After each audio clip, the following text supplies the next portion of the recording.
ข้อมูลข่าวสารสู่ชุมชนโดยสำนักงานเกษตรอำเภอแม่เมาะใบไม้เราไม่เผาเราทำปุ๋ยกับ 3R โมเดล R1 เปลี่ยนพฤติกรรมในวันนี้เราจะนำทุกท่านไปทำปุ๋ยจากใบไม้แห้งหรือที่เรียกปุ๋ยหมักในวงปุ๋ยแพนเค้กของสจช.แม่เมาะกลุ่มแม่บ้านเกษตรกรบ้านเมาะหลวงหมู่ 8 ตำบลแม่เมาะกันครับการทำปุ๋ยหมักแบบไม่พลิกกับกองในวงปุ๋ยแพนเค้กเราจะใช้ใบไม้แห้งหญ้าแห้งมาเทลงในวงปุ๋ยแพนเค้กที่เตรียมไว้เป็นชั้นๆสลับกับปุ๋ยคอกอัตราส่วนใบไม้3ส่วนปุ๋ยคอก1ส่วนทำการอัดเศษใบไม้ให้แน่นในทุกๆชั้นสลับกันไปโดยรดน้ำที่ผสมสารเร่งซูเปอร์พอดอ1ทุกชั้นจนเต็มวงปุ๋ย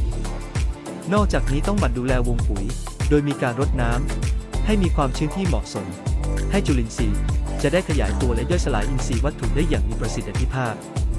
ประมาณ 2-3 เดือนก็สามารถนำปุ๋ยมาใช้ได้